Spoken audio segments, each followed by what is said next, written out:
In this video, I'm going to show the simple steps a homeowner can do to overseed their grass or lawn. And I am in the Washington, D.C., Northern Virginia area.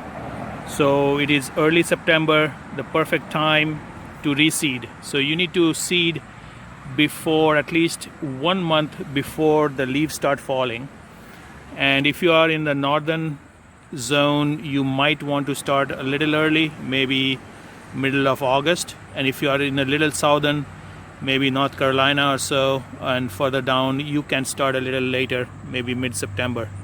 So as you can see, my grass has been patchy a little bit or not thick enough, so these need to be reseeded. So you can see a lot of areas which are not covered, and in this video I'm going to show you how a homeowner can do it without any special equipment, though it's going to be better to do core aerating and dethatching and all those things. I am going to show you can get some results without going through those procedures and without hiring a professional.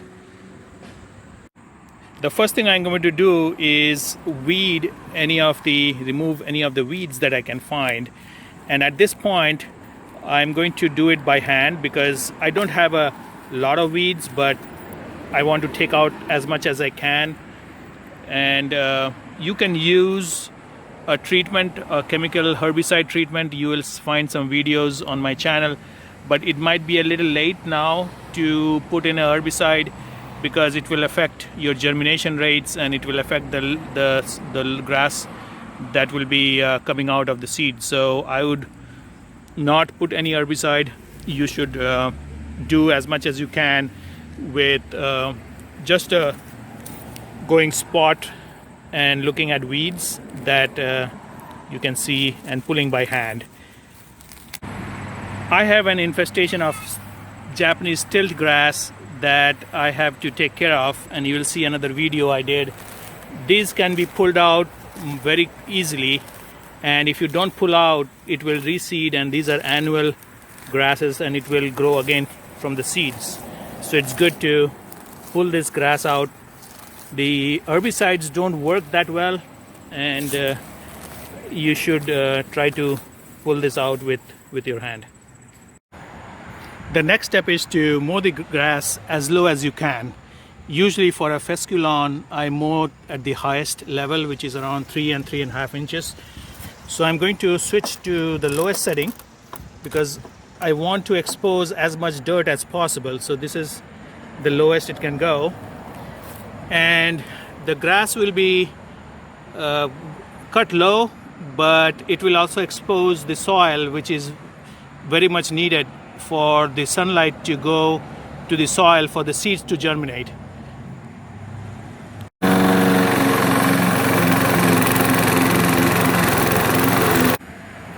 So I ended up mowing the grass at the second level here, and it was too low at the first level,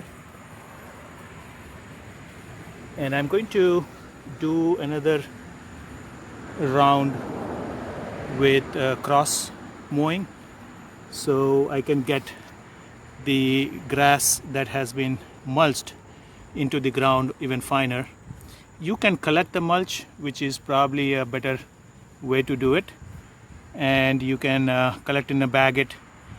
But in my case, I want the grass to go back to the soil, and since I have the next steps which will help in germination, I'm going to leave the grass mowed onto the lawn or mulch into the lawn. The next step is to select your seeds. The grass seeds, it's a very important part depending on where you are located. In our location, we usually use tall fescue blend and maybe bluegrass. So bluegrass is a little difficult to maintain. Tall fescue is more tolerant to drought, and we do get heats above 90 degrees over in the Northern Virginia area. So what I prefer is I go to our local garden center, and what I look for is how much seed I'm getting for what I'm paying. So on the back side, you will see how much inert matter it is. And most of the other brands that I have seen, they put 50% inert matter. So you are basically paying 50% of your price for dirt. And I don't like it. They have changed the amount of inert matter, and these are almost pure seed. If you want to look at the type of fescue or the seed you're getting, it's all labeled in the back. And so, for example, this one is the firecracker, is the main ingredient of this one, which is a really deep green, and I like it. And also they usually, the local garden center stores usually the seeds that are more applicable to the area. If you don't have access to a garden center or want to just go and pick up some seed, this is the one I picked up today from Home Depot. It's very cheap actually, very good. And this is a 3-pound bag of Vigoro grass seed. It's a tall fescue blend for both sun and shade. And this one has the almost no inert matter in there. So you can see it's like 1% inert matter. But you can also see that they have the tall fescue, which is actually rhizomatic tall fescue in there. So that can spread like bluegrass does. Either way, I will have another video for the grass seed selection. The next one is I will put down some lime, and if your soil test shows you don't need lime, you can skip this. But usually I try to put at least 1 bag of lime onto the soil at least once a year. And the other thing you need is some starter fertilizer. Either you can buy the lawn fertilizer, which I have. This actually doesn't have the potassium, which is the middle number here. It has the nitrogen and some phosphorus. So what I'm going to do is, this is not the starter fertilizer, and usually the starter fertilizer you can get a bag of it. But what I do is I supplement the starter fertilizer with a regular garden fertilizer, which has 10-10-10. So these are actually, if you want to mix that, and that will give you some amount of phosphate as well as some amount of potassium. So the middle number being 10, and I'm going to mix these two. So this will get the nitrogen which the old grass needs, and the new one needs some amount of potassium, which is the middle number. And the phosphate is mostly needed for flowering plants, so I'm going to mix these two. So I'm going to spread the fertilizer first and with the lime, and then I will show you what I do with the seed. Use a drop spreader for both the lime and the fertilizer, and I've set it to 4, and this should cover the area I have. It's possibly around 2,500 to 3,000 square feet. So you can adjust how much you need the lime and the fertilizer based on that. So next goes the fertilizer, and I'm going to use the broadcast spreader, and I will crisscross, go different directions to make sure the fertilizer is in the soil evenly.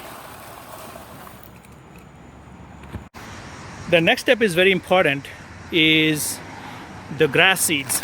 So to lay down the grass seeds, it needs to have good contact with the soil, and many people actually miss that part and they don't get good results. So what I have is I have some topsoil, or actually this is a manure from a horse farm that I had got, and this has been aged like 10 years. So it's very dark. You can see it's really good soil. But if you don't have this, you can also get like topsoil, or there is a manure that Home Depot sells or Lowe's sells, and those are really good to put down on the grass. So it provides the nutrients, it loosens up the soil, and also the seed will make good contact with this soil when it's loose on the top. If you don't have this, then you have to rake the soil with a rake, like with a hard rake like this. So you have to go into the soil and you have to loosen the dirt, and that's usually the more work if you don't get topsoil to put in. And for mine, since I have the topsoil, I will just use that and then rake that in later on.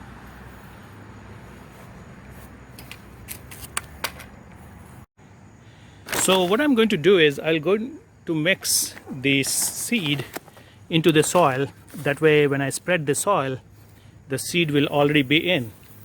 And the amount of seed you put in will be dependent on how much you need to put in based on your area. So I will be, in my case, since my grass has thinned quite a bit, I'm going to put quite a bit of seed so that it has good seed and soil mixture.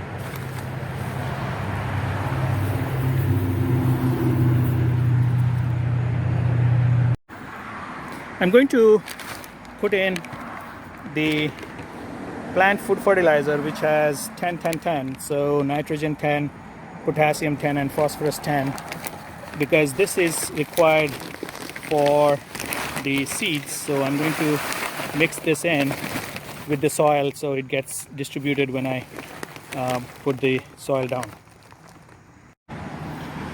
So to put the soil with the 10-10-10 fertilizer and the seeds, it's so much easier that you just spread it on and it will get into your grass. It will not kill your older grass, but it will help with the seeding with the new grass. So you don't have to worry about making the seed soil contact.